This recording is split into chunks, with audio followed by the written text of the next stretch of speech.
Hello guys, this is Jyoti Misra and you watching our own YouTube channel Physics the Natural Science। उम्मीद करती हूँ कि आप सभी बहुत अच्छे होंगे। जैसा कि आप देख सकते हैं कि यह वीडियो जो है कम्युनिकेशन से रिलेटेड है और यह इसका मॉक टेस्ट 1 है। इसके थ्योरेटिकल पार्ट को मैंने 2 वीडियो में एक्सप्लेन किया है और इससे रिलेटेड मैं और भी वीडियो जो है अपलोड करूँगी, तो आप बने रहिए चैनल के साथ। और साथ ही अगर आप नए हैं तो सब्सक्राइब कर लीजिएगा, बेल आइकन को प्रेस कर लीजिएगा और पढ़ते रहिए, बढ़ते रहिए। तो चलिए वीडियो को शुरू करते हैं। पहला क्वेश्चन है, when we say that communication is intentional it means that option A sender consciously intends to affect the behavior of receiver of the message. B. Effective communication is the process of acting on information. C. Through speech communication, people make sense of the word. And D. None of the above. तो question क्या कह रहा है कि अगर हम कहें communication जो है इंटेंशनल है, यानी कि कोई इसका इरादा है या कोई इंटेंशन है, तो इसका क्या मतलब होता है। तो इसका जो मतलब होता है वह होता है option A, sender consciously intends to affect the behaviour of receiver of the message.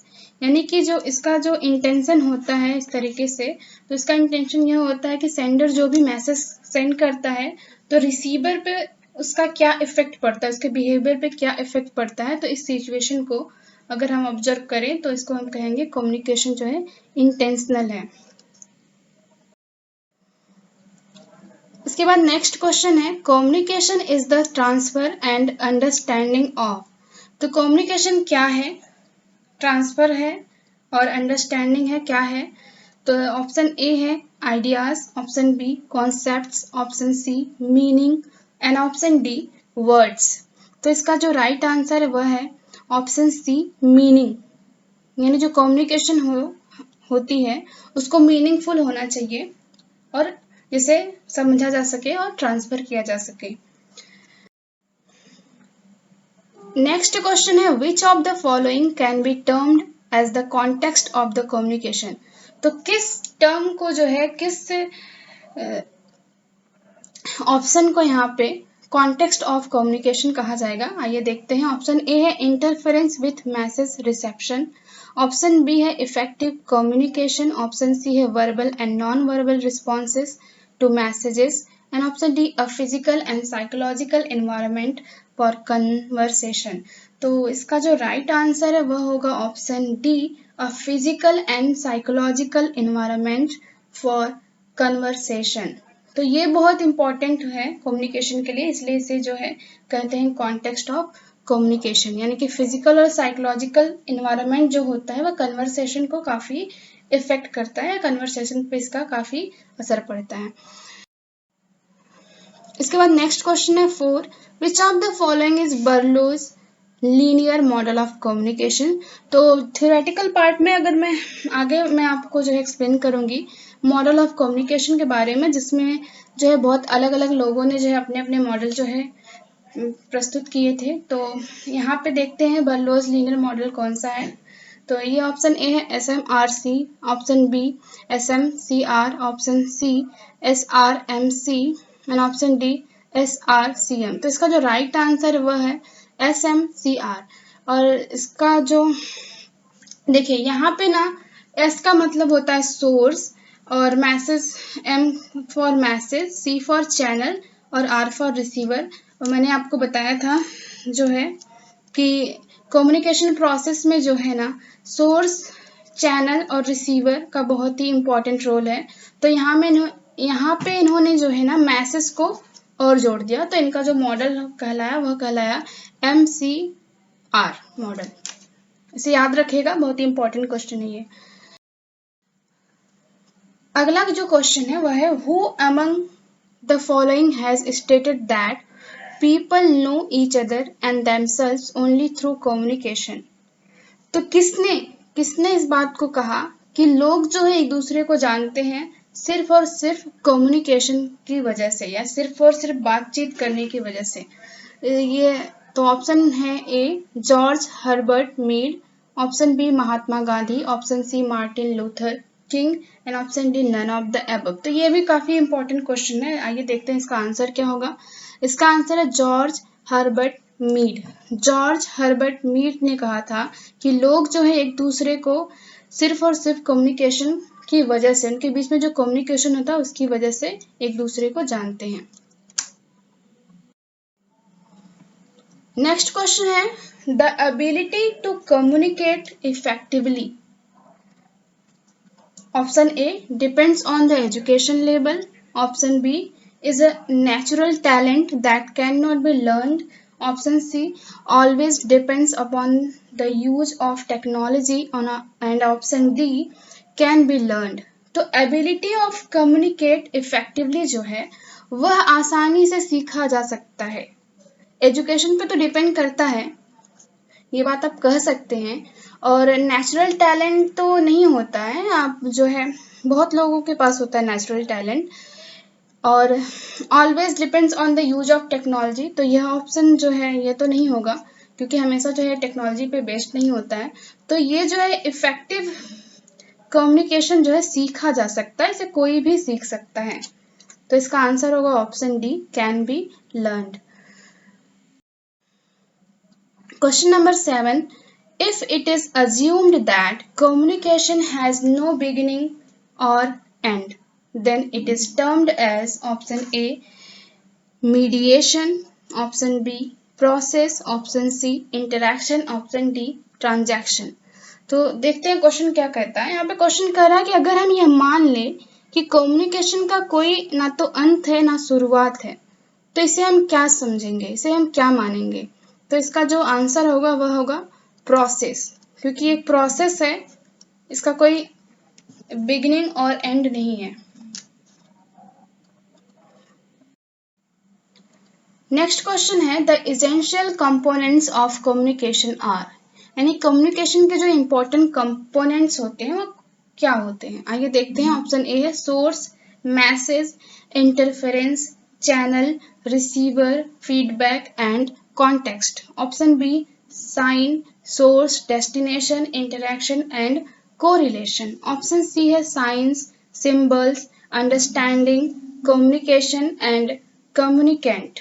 Option D है symbols, understanding, purpose, ideas, opinions, non verbal and reaction. तो इसका जो राइट आंसर है वह होगा option A source, message, interference, channel, receiver, feedback and context. तो इसे याद रखिएगा, यह भी काफी इंपॉर्टेंट क्वेश्चन है। क्वेश्चन नंबर 9 है which of the following feature is applicable in the context of interpersonal communication. तो इंटरपर्सनल कम्युनिकेशन ये क्वेश्चन है जो है वह टाइप्स ऑफ कम्युनिकेशन से रिलेटेड है, जिसको भी मैं आगे एक्सप्लेन करूंगी। तो इसका जो ऑप्शन है वह है पहला forgivable, option D forgettable, option C reversible and option D irreversible. तो इसका जो राइट आंसर है वह होगा इरिवर्सिबल। क्वेश्चन नंबर 10 है a message can only be deemed effective when.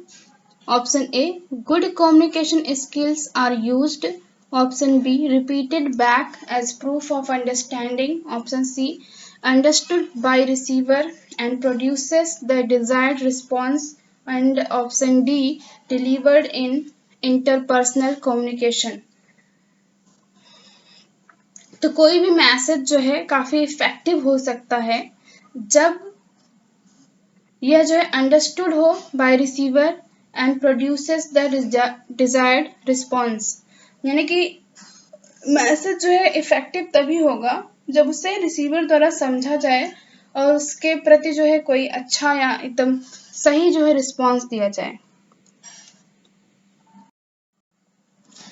Question number 11 है learning to communicate with others is key to. Option A eliminating listeners all physical noises, option B never being misunderstood, option C establishing rewarding relationships, and option D all of the above। तो जो communicate करना सीखना जो है, जो सीखने की process होती है कम्युनिकेशन को विथ अदर्स, ये क्या है? ऑप्शन सी इसका राइट आंसर है, एस्टैब्लिशिंग रिवॉर्डिंग रिलेशनशिप्स। यानी कि अगर हम दूसरों से अच्छी तरीके से बात करना सीख जाएं या बात करें तो हमारा जो रिलेशनशिप होगा उनके साथ वह काफी अच्छा होगा। क्वेश्चन नंबर 12 है, during the communication process the message is converted to a symbolic form called. तो कम्युनिकेशन प्रोसेस में क्या होता है, मैसेज जो है, क्योंकि अगर हम लोग जो है अगर फ़ोन का यूज कर रहे हैं, मोबाइल का यूज कर रहे हैं, तो उसमें जो हम मैसेज सेंड करते हैं वो जो है वर्ड्स के फॉर्म में नहीं सेंड होते हैं, है ना? आप इसको समझ सकते हैं, वो जो है सिग्नल के फॉर्म में सेंड होते हैं, क्योंकि वायर्स में आपके वर्ड नहीं घुस के जाएंगे वहां पे, या फिर जो भी अगर इलेक्ट्रोमैग्नेटिक वेव्स में आपके वर्ड्स नहीं घूम घूम के जाएंगे वहां पे क्या जाएगा? सिग्नल जाएगा। तो इस प्रोसेस को जो कन्वर्ट किया जाता है मैसेज को सिंबॉलिक फॉर्म में, उसे कहते हैं एनकोडिंग। तो यहाँ ऑप्शन है डिकोडिंग, एनकोडिंग, डिसिफरिंग, एक्सपैंडिंग। तो इसका राइट आंसर होगा एनकोडिंग। और डिकोडिंग उसे कहते हैं जब रिसीवर जो है, मतलब जब मैसेज रिसीव होता है तो फिर वह जो है सिग्नल से कन्वर्ट हो जाता है वर्ड्स में, जिससे आप समझ सकते हैं, तो फिर उस प्रोसेस को कहते हैं डिकोडिंग। ओके, तो नेक्स्ट क्वेश्चन है, one's own description as a person is, option A self concept, option B self perception, option C self awareness and option D self respect. एक इंसान जो खुद का डिस्क्रिप्शन दे रहा है एज अ पर्सन, तो यह जो है क्या होगा, इसे क्या कहेंगे? ऑप्शन ए इसका राइट आंसर, इसे कहेंगे सेल्फ कॉन्सेप्ट। यानी इंसान जब खुद के बारे में बात करता है ना, तो उस टॉपिक को कहेंगे सेल्फ कॉन्सेप्ट। नेक्स्ट क्वेश्चन है question number 14, which of the following term describes the communication between two people that involve sending and receiving of messages. Option A decoding, option B encoding, option C transaction, option D dyadic. तो इसमें से कौन सा जो है term इस चीज को डिस्क्राइब करता है? जब दो लोग जो है बात करते हैं, सेंडिंग और रिसीविंग, मतलब मैसेज को सेंड और रिसीव करने के लिए जब दो लोग जुड़ते हैं, तो इस टर्म को क्या कहा जाता है? तो इस टर्म को कहा जाता है डायडिक। याद रखिएगा, काफी अच्छा क्वेश्चन है ये।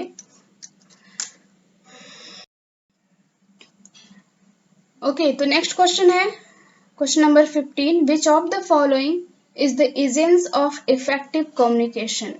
ठीक है, तो इफेक्टिव कम्युनिकेशन का एजेंस क्या है, मूल क्या है उसका? तो ऑप्शन ए है message, option B feedback, option C encoding, option D decoding. तो इसका जो आंसर होगा वह होगा बी फीडबैक। तो कम्युनिकेशन प्रोसेस में फीडबैक का भी बहुत महत्वपूर्ण रोल है, आप इसको याद रखिएगा। इफेक्टिव कम्युनिकेशन में फीडबैक का इम्पोर्टेंट रोल है। क्वेश्चन नंबर 16 है, people who engage in frank and open expression of their feeling are considered. तो वे लोग जो अपने फीलिंग को खुल के एक्सप्रेस करते हैं, फ्रैंक होते हैं, तो उन्हें क्या कहा जाता है? ऑप्शन है aggressive, option B rude, option C assertive, option D inconsiderate. तो इसका जो राइट आंसर है वह होगा असर्टिव। इसे आप बहुत अच्छे से याद करके रखिएगा, क्योंकि ये भी काफी अच्छा क्वेश्चन है। आते हैं नेक्स्ट क्वेश्चन पे, question number 17, A low context culture is one where option A most of the information is unspoken, option B most of the information is explicitly stated in a verbal message, option C most of the information is apparent, and option D most of the information is non-existent। तो इसका जो right answer है वह होगा option B most of the information is explicitly stated in verbal message. तो low context culture क्या होगा?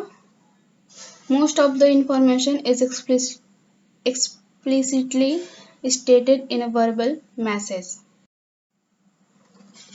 Question number 18 है a high context is one where, देखिए अभी पहले लो कॉन्टेक्स्ट की बात हुई, अब हाई कॉन्टेक्स्ट की बात हो रही है, तो ध्यान दीजिएगा, चीजों को रिलेट करके याद रखिएगा। Option A much of the information is about the context और about the person. Option B much of the information is spoken. Option C most people use sign languages. Option D much of the information is unspoken. तो high context is one where option D much of the information is unspoken. Question number 19 है the primary channels used by individuals to communicate with others are option A radio and television, option D email, option C tone of voice and option D sight and sound। तो primary channel क्या होगा? जैसा कि मैंने आपको बताया था कि जो कम्युनिकेशन है इसके खास एलिमेंट होते हैं, जैसे कि पहला होता है सोर्स, चैनल एंड रिसीवर। तीन एलिमेंट इसके बहुत ही इंपॉर्टेंट हैं। अब इसमें बहुत सारे और भी जुड़ जाते हैं, जैसे सोर्स के बाद मैसेज, मैसेज के बाद जो है चैनल के साथ फिर नॉइज आ जाता है, चैनल में नॉइज आ जाता है, फिर वो रिसीवर। तो बहुत सारे अलग अलग मॉडल है कम्युनिकेशन को, जिसको मैं एक्सप्लेन करूंगी। लेकिन यहाँ पे जो प्राइमरी सोर्स है, प्राइमरी चैनल है, वह क्या है? दो लोगों के बीच में या और लोगों के बीच में। तो ये इसका आंसर होगा option D site and sound. क्योंकि अगर हम किसी से डायरेक्टली कांटेक्ट करते हैं, डायरेक्ट बात करते हैं फेस टू फेस, तो वहाँ पे जो सोर्स होता है, वहाँ पे जो चैनल होता है, वो क्या होता है? आवाज होती है, साउंड, और साइट यानी कि हमारी दृष्टिकोण यानी कि जो हम देख पाते हैं। तो इस वीडियो का लास्ट क्वेश्चन है encoding is important to. Option A encourage feedback, option B eliminate noise, option C procedure message, option D ensure decoding of message। तो इनकोडिंग इम्पोर्टेंट है, किस लिए इम्पोर्टेंट है? इसका राइट आंसर होगा ऑप्शन सी प्रोसीजर मैसेज, यानी message को जो है प्रोसीड करने के लिए आगे इनकोडिंग जो है जरूरी होती है। तो ये था आज का वीडियो, उम्मीद करती हूँ आपको बहुत पसंद आया होगा, और पसंद आए ना आए लेकिन आपके काम बहुत आएगा अगर आप सारे क्वेश्चन को तैयार कर लेंगे यहाँ पे, और आगे भी मैं ऐसे आपकी हेल्प करती रहूँगी। Thanks for watching, keep learning, keep growing, take care, bye bye.